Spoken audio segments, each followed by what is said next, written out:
Good afternoon, everyone, or good morning, depending on where you are. My name is Ogunbiyi, and I will be moderating this session. I'm an author and a speechwriter for the Vice President of Nigeria. So welcome, welcome, welcome. I'll give people time to filter in, but without further ado, let's get going. So welcome to the breakout session, Powering Industrialization in the Global South Through Clean Energy. Speaking today, we have two great people. Claudia Schwartz, Energy Advisor at Power Africa, which is a USAID public-private partnership seeking to double electricity access in sub-Saharan Africa by 2030, which is also when we need to meet SDG 7 by, so it makes sense. We also have Xiaodan Huang, Ph.D. student at Tsinghua University, who will be speaking on the case of China, who have recently announced that they are aiming to achieve carbon neutrality in the next few decades. I'm not going to tell you when, but she will, and you'll find out in a second. These are both essential topics, and we cannot have conversations about achieving sustainable energy for all without including the global south. And let me tell you why. There's 789 million people globally who still lack access to electricity. Now, of this number, 565 million, so a large majority of them, it's about 70-something% of them are in Africa, and 152 million of them are in Asia. So in short, over time and over the past few decades, there's been a lot of progress made in the global north, but less so in the global south. So Africa as a continent has the largest number of unelectrified persons in the world. But the countries facing the most severe energy access challenges are also under immense pressure to industrialize for the sake of their own economic growth and their development. But here's the challenge. You have many of the countries in the globe already industrialized and had industrial revolutions that relied heavily on fossil fuels like coal and have reaped the economic advantages, and they still benefit from these economic advantages today. But in 2021, you have many developing countries who are seeking to stimulate industrial revolutions of their own, but don't quite have access to the same options. They are under immense pressure, and understandably so, to choose cleaner and greener options to power their industrialization. To put it more simply, it can feel like the countries that have already industrialized using mostly fossil fuels basically had like a cheat code for industrialization that has like now mysteriously expired. And on the surface, that might, well, it did to me anyway, to rely on countries who can least afford it to show the rest of the world how to power an industrial revolution with clean energy. But on the other hand, we must think bigger. This is the only way that we have a chance to achieve SDG 7, that is clean, affordable, and sustainable energy for all by 2030. We have many countries in the global south that are showing us that it's possible, and I'm glad that we have our speakers today to take us through some case studies. As a planet, we can no longer afford to truly power industrialization any other way. So it may take us longer, but we're going to do it properly and with the support of the rest of the world. As a continent, Africa may have the most unelectrified people, but it also has an immense amount of clean energy resources, and much of the challenge comes down to finding efficient ways to use and harness them. And even for the countries who powered their industrial revolutions with fossil fuels, they too are coming around, and quickly as well, to the fact that we have to divest from fossil fuels and explore cleaner and greener alternatives. But now I'm talking way too much, and you're probably all very sick of listening to me speak. So I'm gonna hand over to the people who are actually speaking to you today. There will be some live poll questions, please interact. And as the speakers are speaking, if questions come to you, you can drop them in the chat if I'm correct. If not, just kind of wait till the end because we have a whole little discussion section for it. So without further ado, I'm going to hand over to Claudia for our first presentation, and I'll allow her to introduce herself. Great, thanks. Those are some great points, so thanks for leading us off. I'm going to go ahead and share my screen and start presenting. All right. So as mentioned, my name is Claudia Schwartz. Thanks so much for giving me the opportunity to join today. I'm an energy advisor with the U.S. Agency for International Development, or USAID. I started working in renewable energy about 7 years ago. I actually started working with a solar energy startup company in the Horn of Africa.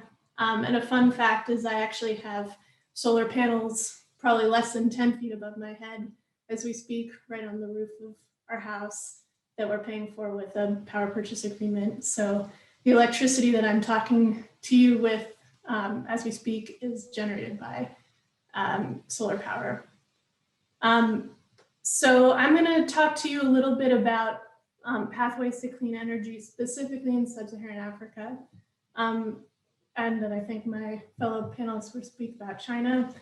And I'm going to share some experiences from the initiative that I work for, which is Power Africa, as mentioned, which is an initiative led by the US government, but it encompasses public and private sector partners from around the world, over 170 partners, which I'm going to talk about a little bit later.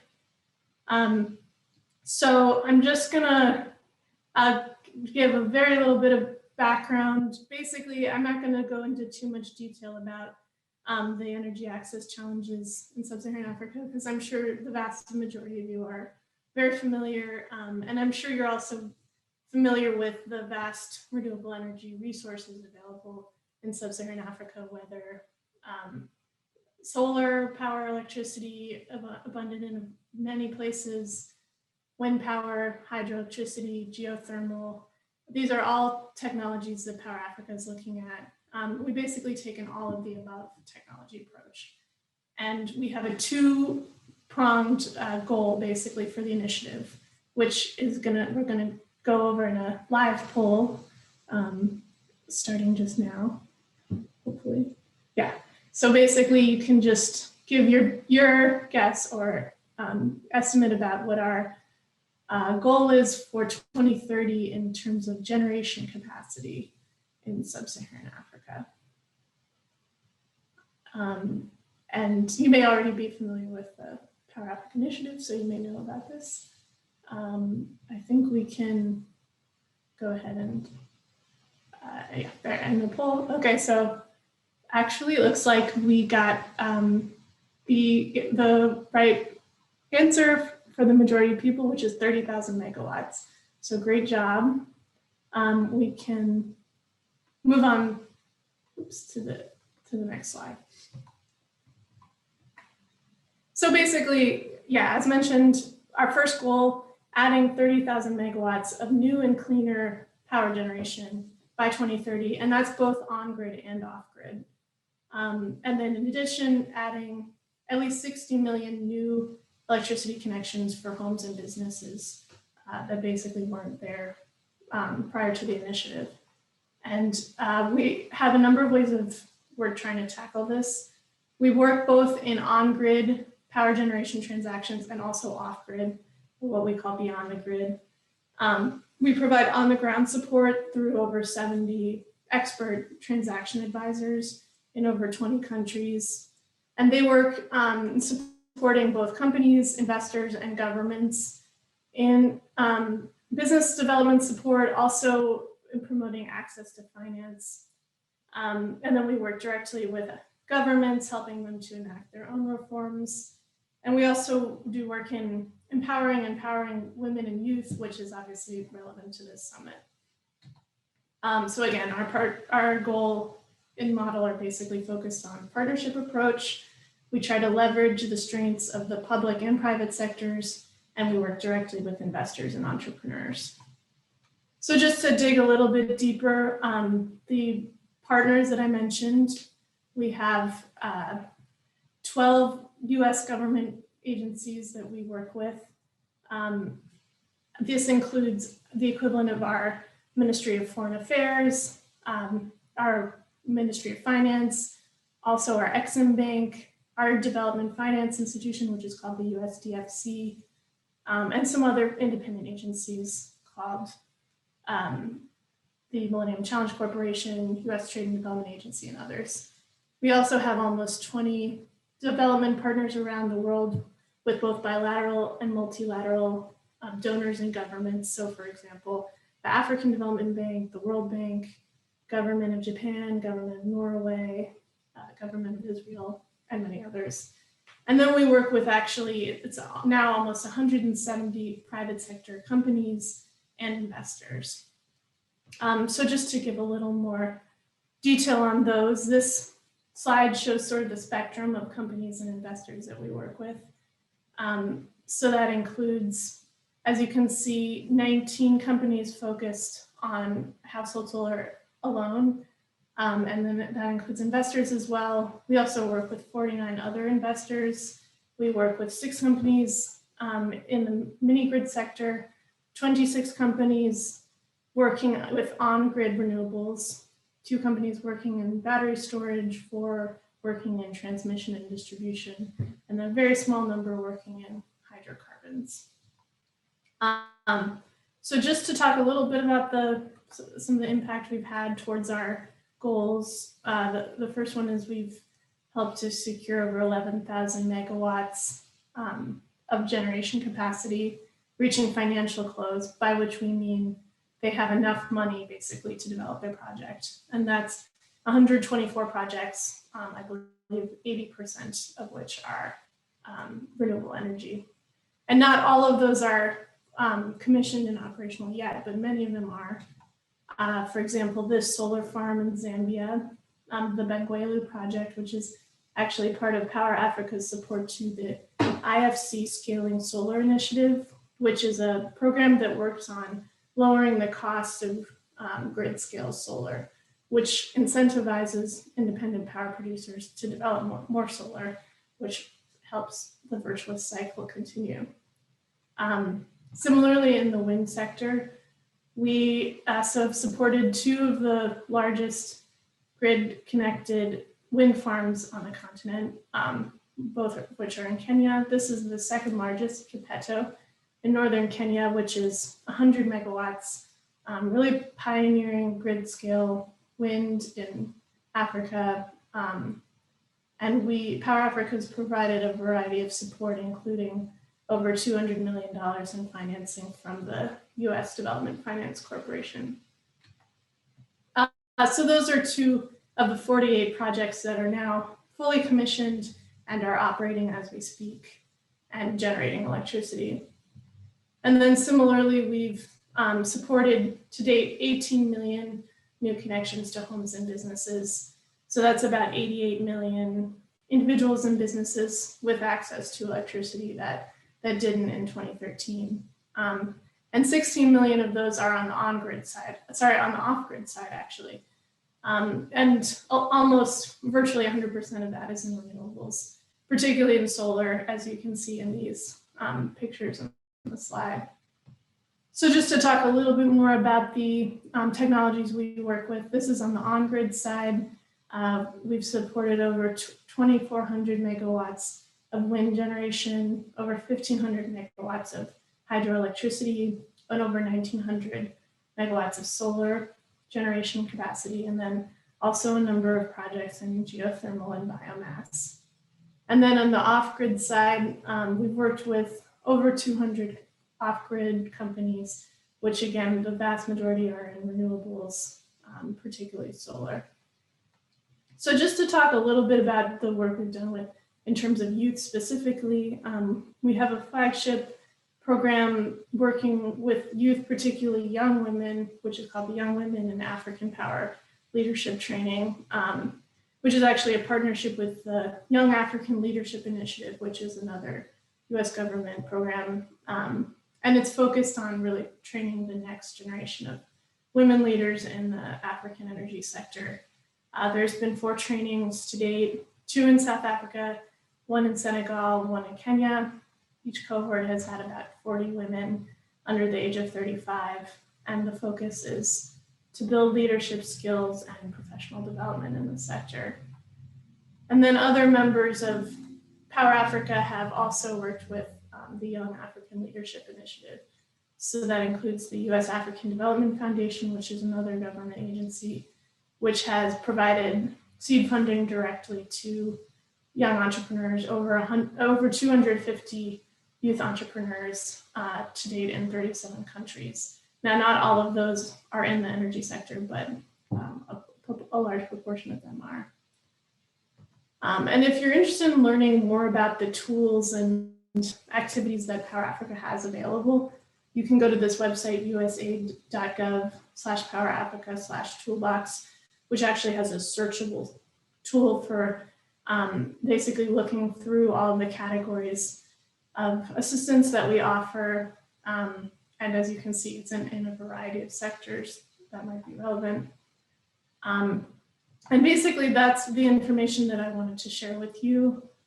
This is what Power Africa has been focused on basically for the past 7 years or so.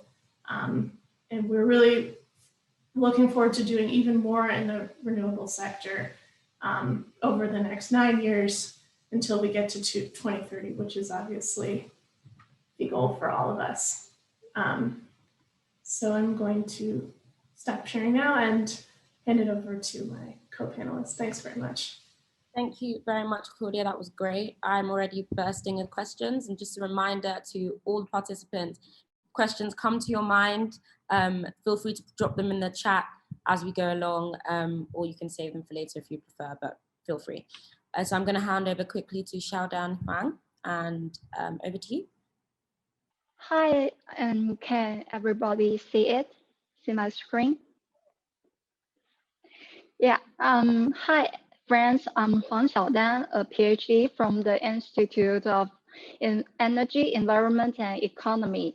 And our teams are one of the major teams to serve the government to propose the carbon neutrality. And before that, I'd like to ask all of you, when do you think China will achieve the carbon neutrality? And actually, China will achieve carbon neutrality by 2060, and the reason I will explain more later. And as we know, second 2020 presidency announced that China will update its NDC and aims to peak CO2 emissions by 2030 and achieve carbon neutrality before 2060. And to achieve carbon neutrality, we need to know how to transform the energy and economy system and how much policy intervention is needed. And China in global energy model is mainly used in this research. It is developed through a 6-year joint research project with MIT, and it is one of the major primary models used in China's energy and climate policy analysis for MEE, NDRC, and NEA. Besides, there are 3 sectoral models used in this research to verify the power, transportation, and building sectors. And we designed to representative CO2 emission scenario. Current policy scenario is based on China's NDC proposed in 2015. Reaching carbon neutrality by 2060 scenario is basically consistent with the global trajectories of 1.5 centigrade control target. And the carbon intensity reduction rate under CPS is 4%. For 2060 CNU scenario, the reduction rate increases from 4.5% in 2020 to 12% in 2050, and finally to 100% in 2060. And the figure shows 5 famous energy models groups research on the global CO2 emission trajectory with a greater than 66% probabilities of achieving the 1.5 centigrade control target. As for the carbon intensity reduction rate, we can see China's reduction rate coincides with the lower limit of the world level to achieve 1.5 centigrade control target. And under the CPS, China will peak at around 2030 and still have 7.9 GT CO2 in 2060. To achieve 2060 carbon neutrality, China needs to peak at around 2025 and speed up emission reduction after 2030. And since CPS cannot achieve the carbon neutrality, the rest of discussion will focus on 2060 CN. And to achieve the 2060 carbon neutrality, China's economy structure should transform into the one dominated by service sector. Besides, the industry should transform from the energy-intensive industry to the high-tech industry. And as we can see, the top 5 sectors with the fastest growth and the output values are service, transportation and its equipment, chemicals, electricity and heat, while the output values of mining and processing of oil, coal, and gas will drop rapidly after 2030. And the GDP growth rate in 2060 is 2.6%, which means we can achieve sustainable development while achieve the carbon neutrality. And the GDP per capita is 17,000 USD in 2035, and it will increase to 39,000 USD in 2060, which will achieve China's goals of building a modern, powerful country. As for the transformation in the energy system, energy conservation is needed to ensure China's primary energy consumption will enter the platform between 2030 and 2040. After 2040, it will gradually reduce to the levels of 2020, and the energy intensity should be reduced by 76% in 2060 compared to 2020. Besides, the larger scale development of renewable is needed. In 2060, there are 68% of primary energy comes from renewable and 30% comes from nuclear. The remaining fossil energy needs to be equipped with CCS technology. And as the main supply forms of renewable energy is electricity, the electrification in all sectors needs to be accelerating. In 2060, the proportions of electricity in the final energy consumption will be about 80%, which is about 3 times as the levels of 2020. Besides, the demand of electricity will rise from about 7,000 TWh in 2020 to about 15,000 TWh in 2060.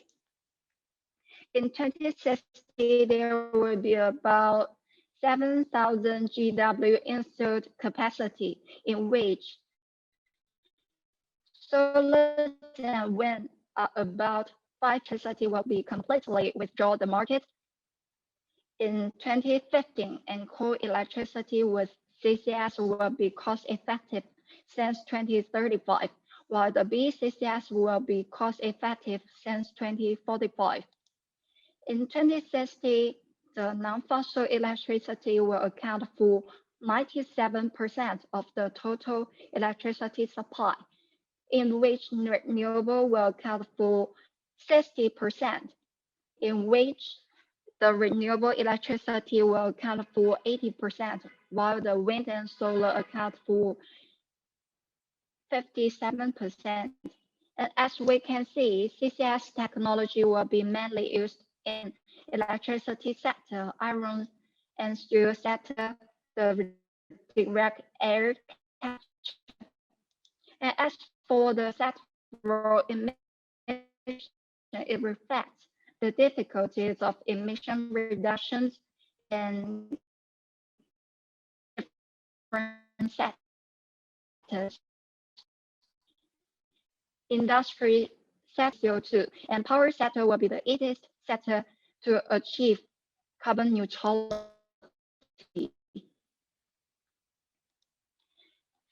And as we can see, the carbon price is below 24 USD before 2035, and it will increase rapidly to 3,000 USD per ton of CO2 in 2060, which means there should be strong policy intervention to achieve carbon neutrality.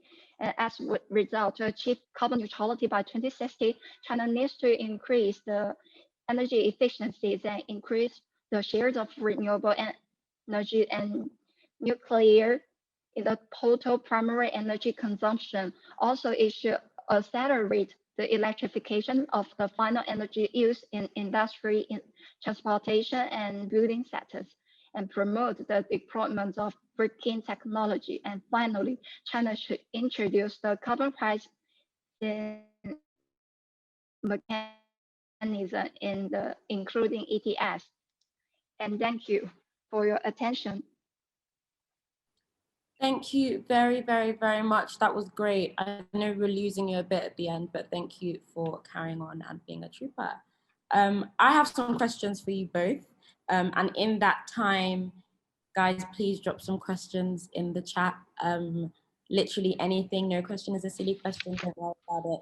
But we get a lot more value out of this session, obviously, if it's super interactive and everyone's engaged. So please, please drop your questions, don't be shy. Also feel free to put your video on, you know, yeah, you can all kind of just do that. You can also unmute yourself if you want to ask your questions, but I'm gonna ask a couple to you first. So my first question is for Claudia. And I want to ask, what do you think are some of the most severe challenges that you face as an organization in trying to fund off-grid power projects in Africa? Yeah, it's a good question. I mean, I think as an organization within the US government, of course, budgets are always a limitation. I do think that the US government now has a particularly, I would say, increased focus on renewable energy in particular. So I think we'll be seeing, you know, increased budget resources going into the renewable energy sector going forward. But, you know, working across both public and private sectors with other donors, bilateral and multilateral donors, a number of countries have obviously had their budgets contract or have fiscal resources limited because of the pandemic, so they have less funds to put in to like multi-donor initiatives. So I think there's going to be maybe some limitations on funding, at least like in the near future. But there is definitely a lot of motivation and focus on the issue. So I think, and there's been a lot of calls to action recently. I think Rockefeller Foundation, SEforALL, obviously others have certainly been, you know, raising the visibility. So I think people will definitely be interested and be putting in as much resources as they have available. Thank you, thank you, thank you. And my next question is for Xiaodan.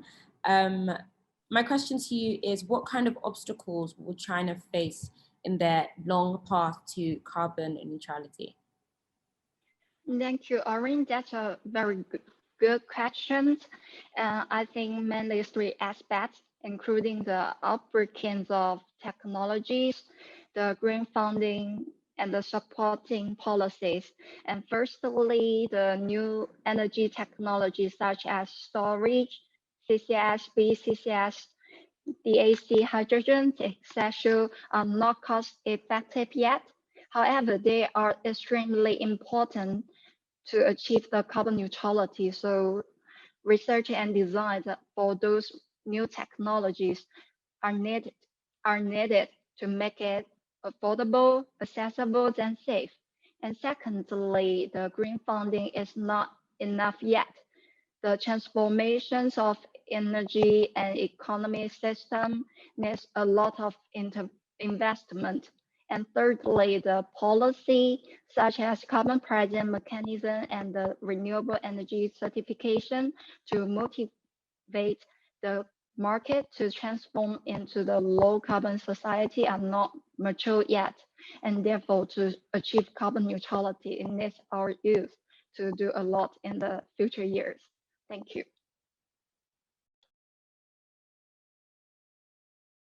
Thank you. I've got one more question for you each, and then the chat is popping off, so I'm going to move to the chat in a second. Claudia, just a quick one. What more can young people be doing, especially young people who might not be into tech? What more could they be doing to help close the energy access gap on the continent? Yeah, I mean, I think there's a lot of roles for people to play, including those who don't have engineering backgrounds. I don't think it's mandatory to have an engineering background to work in the sector. As I mentioned, a big area is in social enterprises. Basically, we've supported quite a number of youth-led enterprises as part of Power Africa, mainly in the off-grid sector. So, you know, a number of countries, local companies doing everything from solar home systems, solar milling, pumping, and so on. Obviously, launching a new company might not be for everyone, I understand, but there's other roles to play as well, certainly in policy and advocacy, as you know, SEforALL is doing, and others. I think that there's a role to play for people who have, certainly who have backgrounds in business, who what it takes to launch a successful enterprise, and people who have backgrounds in climate and environmental science, who know what types of technologies might work and know what governments, you know, can do research on what governments can advocate, what types of solutions work, what don't. Grad students can do that type of research. We're actually, you know, we work with and share information with grad students ourselves who are working in the sector. So I would definitely encourage people, even who are students right now, to get involved. Thank you. And a quick one for Xiaodan Huang. 2060 is 30 years after we're hoping to achieve SDG 7. And my question for you, quite frankly, is, do you think that China is doing enough, or rather, are they working fast enough to meet global goals around clean energy? Because 2060 is far away. Yeah, I think China, the proposals of carbon neutrality by 2060, it is the deadline. And before that, probably China will achieve faster than 2060. And to achieve this goal while achieve the sustainable development, a greater investment on renewable inside China are needed. Besides, China is very exciting to work with other countries to support their energy transformation, including the technology transformation or technology transform, and invest more renewables in Africa or the Southeast Asia and other countries need it. And I think probably in the future, China will play a bigger role as the United States to help more developing countries to develop their renewable system. Thank you. Thank you. Okay, I'm going to the chat because everyone's awake now. Okay, we have a question first for Claudia from James Rice. How is microfinance used to develop sustainable energy and social innovation in Africa through Power Africa? Yeah, that's a good question. Microfinance is definitely a big tool that we work with on the off-grid side. And I actually happen to work on the off-grid team. So a number of the companies that we're supporting, predominantly solar home system companies, work through microfinance institutions. You're probably aware of all the different new pay-as-you-go technologies that are available, and some of which are mobile money integrated. But in countries where those platforms aren't as operational yet because sometimes of restrictions around applications, microfinance institutions can be some of the best models for consumer financing. And our team, the team that I mentioned of technical advisors, we have a specific team dedicated to, in the off-grid sector, access to finance for off-grid companies. And we have one person who basically is dedicated to working with microfinance. So they'll help like link companies, MFIs, and other types of stakeholders. And I would say it's particularly relevant in the productive use sector. So solar pumping and some other technologies like that. I think microfinance will be big there because it's already pretty big in the agriculture sector as a whole. So we are trying to do a fair amount to promote microfinance, particularly in the agriculture energy nexus. And definitely still more work to do. Great. Xiaodan, this one is for you, an interesting question from Delaney Simmons. It says, China is leading new nuclear builds. Where does that play into their carbon neutrality goals? Yeah, thank you. That's a great question. And nuclear will play a very important role in the development of China. And in 2060, about 60% of total primary energy supply will come from nuclear, and about 80% will come from renewable. And besides, now the renewable is only account for 7%, and that requires more investment on the nuclear in the future. And thank you for your question. Wow, that is great. I didn't know that. That's great. Okay. Another question, well, I guess kind of a follow-up question, but this is for Claudia. Do you see nuclear power playing a role in Africa? And is that something that's being considered as a clean energy technology? So I don't really know, how's that categorized? You may want to start from that. Yeah. Yeah, for us, that would be, I think, on the on-grid side exclusively. And we do, I mean, Power Africa does take in all of the above technology approach, so which includes nuclear, but we actually haven't had any opportunities to support nuclear at all to date in the 7 years or so. We have, as I said, we've worked in a number of other kind of new technologies like geothermal, but nuclear, we haven't seen a lot of project developers working in that space in Africa, and we're basically demand driven, so we're responding to what the market is providing. So I think it certainly could play a role, but I'm not sure if it'll be playing a near-term role, because I don't think there's a lot of like immediate private sector interest or investor interest, and even if you have that, these projects obviously take 5-7 more years to develop. So in terms of getting megawatts on the grid or connections to people in the near term, it's probably not going to be the most near-term solution, and it's not really going to work that well in off-grid, which is an off-grid is an important part of the solution for a lot of places in Africa.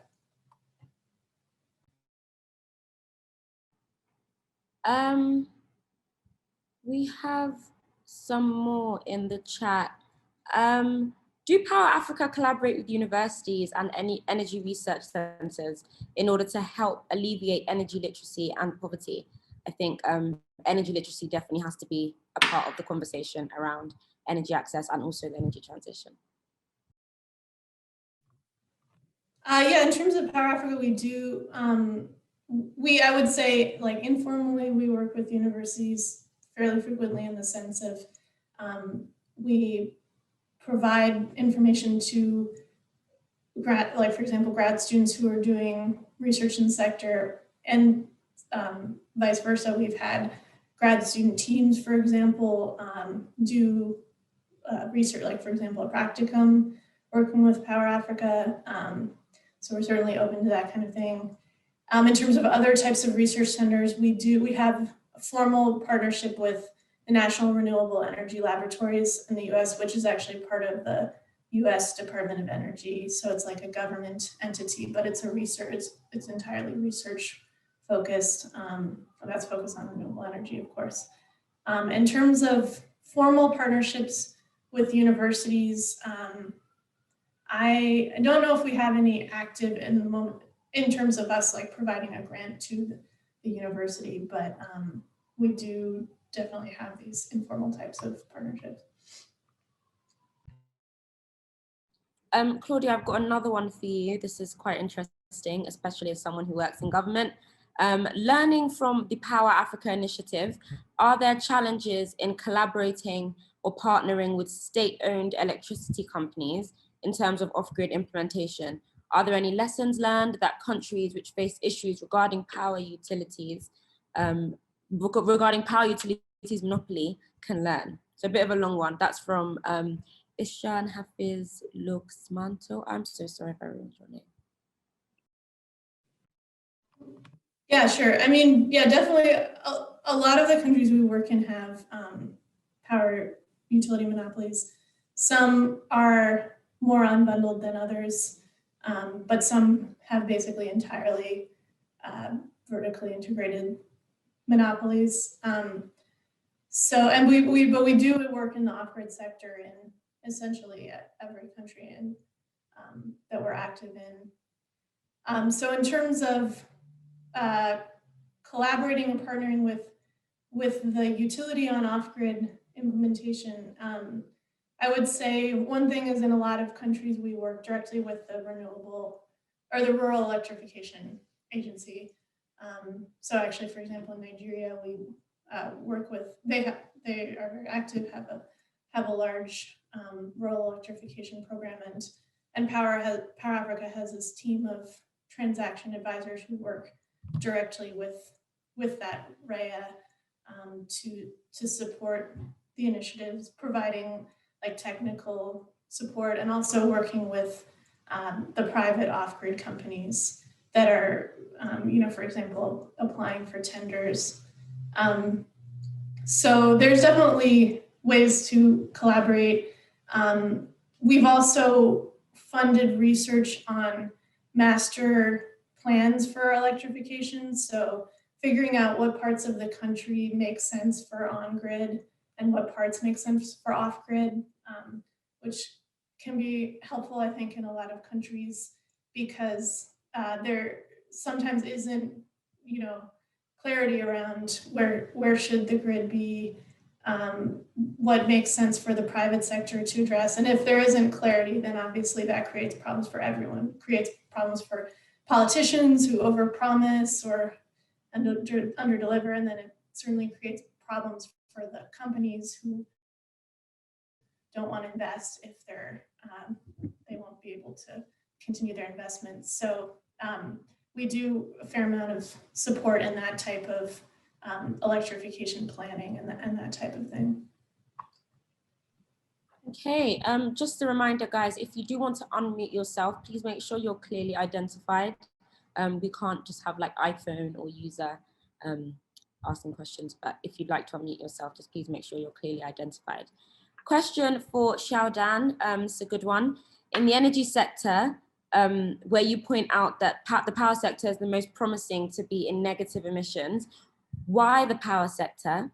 And what kind of technology can help us achieve negative emissions? Is that because of CCS or is it something else? Yeah, thank you. And that's a good question.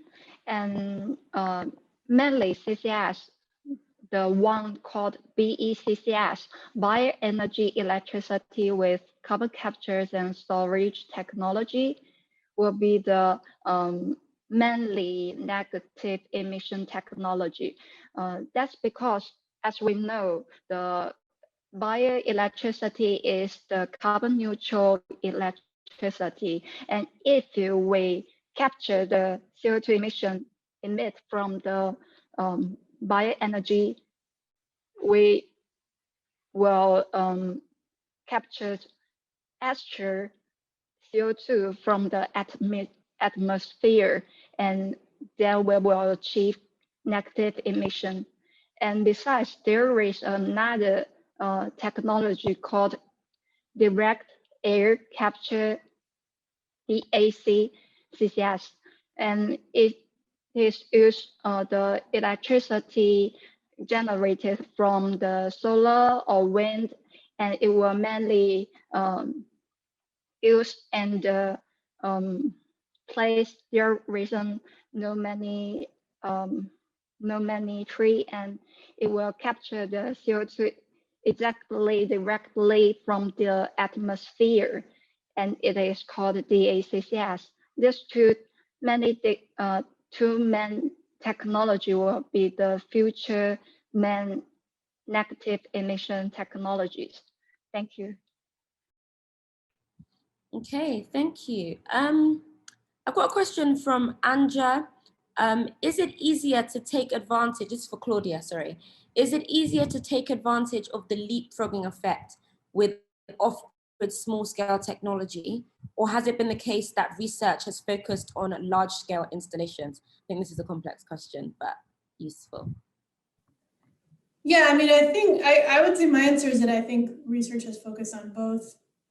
Realistically, there has been a lot of just in general money poured into the sector, but certainly in terms of leapfrogging, I think it would be more on the off-grid side. We certainly in Power Africa have been supporting a lot of technology innovation. The USAID has a funding window called Development Innovation Ventures that's funded direct grants to a number of these companies. But yeah, I mean, I think on the on-grid side, there's a lot of innovation going on with batteries, battery storage, and that's something that I don't know if it would be described as leapfrogging. People certainly talk about disruptive.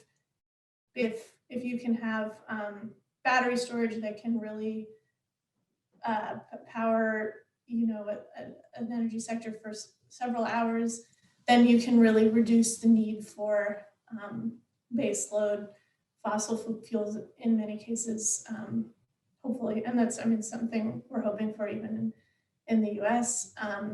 And so that's something that could really, in some ways, like leapfrog the need for building new fossil fuel plants. And then in the off-grid sector, there's obviously been many technology innovations as well. I have another question for you, Claudia. What are the major challenges for creating off-grid energy solutions for the poor in African urban centers? I think this is a great question because a lot of projects tend to look at rural poor. So it would be good to look at what your ideas are for this. Yeah, well, I think there's definitely less focus on off-grid in urban centers because there does tend to be more grid access, even for low-income customers, but of course not, not everyone, and not everyone may be paying for the grid electricity. In some countries, for example, certainly Nigeria, there's a lot of generator use. So actually a lot of the off-grid technologies end up instead being more generator displacement and other fossil fuels. So for example, if you have to run a 2 kilowatt diesel generator for several hours a day, then we've supported a number of companies who are trying to deploy solar solutions that can meet that need and fill that gap. But in terms of targeting the poor in particular, we've been focused on, and I think the sector in general, on just seeing if there are ways to design subsidies that can better target the poor, like pro-poor subsidies, demand-side subsidies. In some ways, kind of similar to how on-grid there can be subsidies for tariffs for the poor. Similarly, in the off-grid sector, it might make sense to have subsidies for solar products, for example, that specifically target low-income groups without distorting the market for the overall country. But that's something that is of interest in the sector as a whole, and also something that Power Africa we're researching more about. Okay, we are coming up to our final questions. I'm giving you guys a heads up. Towards the end, I'm gonna plead with everyone to please put their cameras on so we can do like a little squad screenshot thing, I will plead. But I'm giving you a heads up in case like you want to put on a better top, or like you want to, you know, do your hair or something. You have like maybe 6-7 minutes. Okay, coming to the last question, Xiaodan, this is for you. With respect to China, there are reports that as of 2020, China has an additional 250 gigawatts of coal-fired power plants in development. With all these investments coming into coal-fired plants as a central part of the energy mix, how does this align with the long-term 2060 target for carbon neutrality? Great question. Yeah, that's a great question. Then, according to our research, the coal electricity built in 2020 will withdraw the market in 2050, about 50. And start from now, China should try to not to build the coal electricity. And in 2050, the conventional coal electricity power should withdraw the market, and after that, and in about 45, the coal electricity with CCS should the coal electricity building should facilitate it with CCS technologies. Then we can, we can do that, then we can achieve the carbon neutrality. Thank you. Okay, I think I'm going to take a final question for Claudia. There has been a lot of food waste and post-harvest waste recorded in Africa by the FAO due largely to poor storage infrastructure, cold chain. How much attention are you paying to this? Yeah, that's definitely a focus area that we're also working on, specifically on the off-grid side, because so many of the off-grid customers are in rural areas where like 80+% of the population is involved in agriculture. So we definitely work in cold chain. We're supporting several of the companies that are kind of pioneering in that sector. So for example, in Spirit Farms, Adelano, some other companies that you may have heard of, and I can share more information if it'd be interesting. And we've also supported the Global LEAP Awards, which are a like an energy efficiency appliance competition. That's a multi-donor initiative. And so that's supported like a technology appliance prize for cold storage and like high efficiency off-grid solar fridges. So that's definitely going to be of continued interest. And then certainly in the context of COVID and healthcare electrification as well, I think, you know, for powering cold storage for health clinics, that'll be a focus as well. And I know SEforALL is working on that also. Okay, well, thank you guys so much. These questions are great. They've literally blown me out the water. I hope you've all enjoyed the session. It feels like it's gone very quickly. I know you had an hour, but I hope you've learned loads. And I think, you know, just some key takeaways. It's really great to hear about the work that Power Africa is doing in 20 African countries. It's great to hear about how many projects have reached financial close, but also some of the things that you're paying attention to, working with both governments and private sector. Xiaodan, it was great to hear about China's working towards carbon neutrality. I think sometimes we lose sight of how large a country China is, and also what it is to ask a country that is as large as China and as carbon dependent as China to achieve a goal like carbon neutrality by 2060. So thank you for putting some of that into context and perspective for us today. If you have any more questions for our speakers, I'm sure you can find them online. And also, before I say picture time, don't forget that tomorrow the events continue. This is a 3-day summit. We have a packed agenda. Tomorrow is the careers fair and the troubleshooting SDG 7 finalists will be making their presentation and the winner will be announced.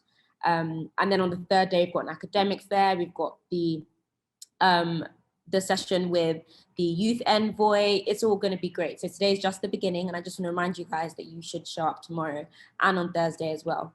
And I hope you've all enjoyed the session. I hope you've learned loads. Isabel, I think it's picture time. So if everyone can please put their videos on. If you've got the Zoom background, then bonus. If you don't, that's cool too. We just want to see your faces. Everyone's looking like energized. I don't know what time it is where you are, but it's great to see you all. Okay, there's also an SEforALL square, but I think that would do. Okay, I'm gonna count us in 3, 2, 1. Okay, 3, 2, 1. Say cheese. Guys, thank you so much. Thank you for being so engaging. Thank you for great questions, and I hope you all enjoyed the rest of the summit. My name's Aura, and it's been lovely to have you. Bye.